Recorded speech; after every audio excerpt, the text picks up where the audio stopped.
Bonjour, Morgan here with NetNewsLedger with Mayor Hobbs. Bonjour. Hi, Amanda. Bonjour. Some of the things that I've heard you over a period of time was the 40% file that you've been working on as mayor. Do you want to talk a little bit more about that? Yeah, I think it's, Amanda, one of our most important issues that we face as a city is getting our relationships with First Nation people, Indigenous people right. And we need to bury the hatchet. We need to have inclusion. We need to have truth and reconciliation in this city. You know, I've gone on just about every national newspaper, television, and talked about the racism issues in Thunder Bay. And time for talk is over. We've recognized that there is an issue, and now we have to work on it. And we're still getting incidences like the other night where an Indigenous man was beat up just because he was an Aboriginal man. And those kinds of things have to stop in this city. I have spent 40% of my time as mayor working on the Indigenous file, and by Indigenous file I mean meeting with Indigenous leadership. I've traveled up to 5 fly-in communities, Fort Hope, Webequie, Pikangikum, and Sandy Lake, just to meet the chiefs, meet the band councils, meet the residents, and see what it's like for them to come to a city like Thunder Bay. I built a great relationship with Fort William First Nation. Our whole city council does. We have joint council meetings now. We're working on economic development. We fly the Fort William flag at City Hall on a permanent basis. We have a project right now with Federation of Canadian Municipalities, Fort William First Nation, and the city to build economic development and you know, trade and work on social issues and cultural issues.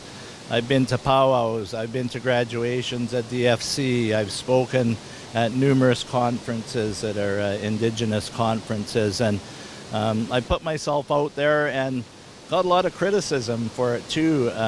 You know, I was threatened with bodily harm because I was too much of an Indian lover.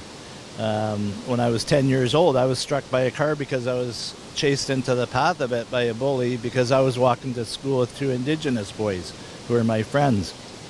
One of them, who I see, is a homeless person in Thunder Bay now. You know, we have a huge issue, and the next council and councils beyond have a big challenge to get it right. Because, as I said on my interview with CBC yesterday, the biggest download in the history of Canada is the federal government's downloading the problems associated to Indigenous people on municipalities with little or no help. We get almost zero funding to help people that come from northern communities that have drug and alcohol addictions, mental health issues as a result of residential schools, a 60 scoop, whatever. And we get nothing from the feds or the province in the way of help. In 2011, I brought Chief Collins down to Windsor to the AMO conference, Association of Municipalities of Ontario, asking for Indigenous office in Thunder Bay, Indigenous Affairs office in Thunder Bay. I fell on deaf ears. We fought that for 7 years, and finally we see now we have a secretariat, which is a step forward, but those are the kinds of issues that we struggle with all the time. So the struggles that First Nations people are feeling, we're feeling them a little bit, not as much as Indigenous people by far, but to try and help that issue forward, the feds have got to get it right. No one's got it right yet. They keep talking about they're going to get it right, but they haven't. And it starts in municipalities. When people come off reserve and they come to municipalities, they're lost souls. They're left. I look out my window at City Hall every day. Yesterday, an ambulance pulled up. 4 Indigenous men and an Indigenous woman. The woman was passed out. 2 ambulances were called. Police were called. Our shelter house is overflowing. We've been fighting to get funding from the province and the feds for that. Deaf ears again. So again, I'm going to say it, and I've said it I don't know how many times as mayor. The federal government and the provincial government have to get off their collective asses and fix this problem once and for all. With all that How's being that for a said, rant? wow. Because Thunder Bay sits on 1850, and we're surrounded by Treaty 3 and Nan Territory, Treaty 9, do you find that there is a lot of help from our territories? I think they're in competition, personally. I mean, I'm going to say that, and I'll probably get hecked for saying it, but we are on the traditional lands of Fort William First Nation, signatory to the 1850 Robinson-Superior Treaty. And I think Nan is competing somehow with that, and we shouldn't be. We should all be working together. And in an earlier interview, I talked about the Crime Prevention Council and this latest coalition that we formed with Lakehead University, with Matawa, a lot of other organizations, to look at inclusion and look at anti-racism and really address it. And Nan was invited, and they're not at the table. And to me, that's bizarre. I can't wrap my head around that one, whether it's political, whether the Grand Chief doesn't like Keith Hobbs, maybe it's personal, but it should never get personal. We're trying to work on issues that we've recognized, that everybody's recognized, and we need everybody at the table. We don't need splinter groups. We need one coalition to fight this issue. Absolutely, for sure. And because you see that a lot, like even with the Blues Fest, there was an incident that happened there as well. Yeah, I heard about that, and those are the kinds of things that we will come out publicly and condemn them every time, but until others step up, like when you see a racial incident like that happening, those people around that incident should be taking the person to task. And people have got to start getting the intestinal fortitude and doing that. Like the other night, I commended those people that helped that Indigenous man that was laying on the road with a bloody face. And they were white people too. So that's what we need. We need that spirit that, you know what, you're not going to do that to an Indigenous person, you're not going to do that to a white person, you're not going to do that to a person of any race. We've got to condemn violence together.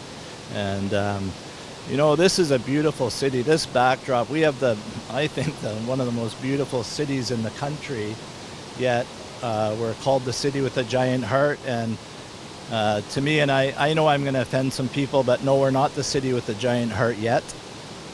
But we could get there, and I hope we get there. For sure, for sure. So I hope that we can follow up more on this issue, because some of the things that I know that you've been working on. Well, yeah, sorry, Amanda, for interrupting, but just when I did my CBC interview, the Human Rights Commission said that there's no leadership at the top on this Indigenous stuff that's going on, and I just went ballistic, because not only have I spent 40%, I could write a book on what I have done personally and what our council has done. My first trip as mayor was to Fort Hope, because they had an emergency going on. They had a crisis, their community was in crisis, and I flew up with my city manager and said, what can we do to help? And I was on radio and said, you know what, anything we can do. A lot of people in Thunder Bay don't realize that probably $1 billion to our GDP is because of Indigenous spending. Conferences, people buying houses. A lot of Indigenous people own their own homes, pay taxes. There's so much misconception out there. So my second trip as mayor wasn't to Toronto or Ottawa, it was to Webequie, and to meet the chief and council there and welcome them and say that we're trying to build a city that's inclusive and welcoming, and we value the spending and things that you do. 2011, we signed the historic Declaration of Commitment with Fort William First Nation. That was historic. That was not happening in the country. Joint council meetings, that doesn't happen in this country. The Matawa, the granting of the building to Matawa for their learning center and their youth residents, or whatever they're going to do with that building. Like I say, I could write a book on what we've tried to accomplish and what we're accomplishing. So for human rights, say there's lack of leadership, they can kiss my ass. Sorry. I got Well, that's what we hear too within the First Nations as well too. It's our leadership. Like our leadership needs to start showing the community on how we get over all the residential school, the 60s scoop, you know. But Amanda, don't you think that is primarily a federal issue to help us do that? You know, the feds have carriage over Indigenous people in this country, and so do the province. And municipalities are dealing with the fallout of the residential schools and the 60s scoop and all the wrongs that have been done to Indigenous people over the years. And we're stuck with it, with very little help. So I keep railing at the feds and the province to get this issue right. And in the meantime, municipalities will continue to struggle with it. But again, we've done lots of initiatives, the Crime Prevention Council, Anti-Racism Committee. I've gone to every national media outlet talking about racism in Thunder Bay, but not just Thunder Bay. We're no better or no worse than any other city in Canada. Every city in Canada, the world for that matter, have racists and have racism. But what you do to try and address it is what's important, right? And we have done lots. Like I say, I could go on the list of things that we've done, and we will continue to do. And since Human Rights Commission have come up, yeah, we have stepped up our game a bit too, so they're not all wrong. Right on. I mean, I know you're only one voice on City Council. Yeah, you are actually, and I learned that loud and clear. My very first resolution I brought forward at Council in early in 2011 was for a curfew for youth. And the Regional Multicultural Youth Center backed me 100% on that. My city councillors didn't back me at all on that. And I think it was a lesson, hey, newbie, you know, we run the show here, you don't. You're only one voice and one vote. And I got that loud and clear. And, you know, but it was still a good initiative, I think. And when you have the youth telling you that they want a curfew, and then the adults say, no, you don't need a curfew. That's mind-boggling. But we've moved on. We've had two very functional councils, I think, in that we get along. And I hope that continues. I hope that the next election that the electorate put in place a mayor and council that want to move forward, don't want to stay stagnant and accept the status quo. Because I'll tell you right now, this community, they're happy with the status quo. And I can't be a mayor of a city that just wants to stay where it is. And I'm really afraid that if they elect a mayor and councillors that just want roads paved, and that's it, and they'll be happy with that, that'll be really sad for this city, because I think we've moved the city forward. So many areas, environmental, for example. We've won environmental awards. We've won awards for our bike paths and those kinds of new initiatives. And we're getting to be a smart city, and I hope that continues. I hope we don't take a step backwards.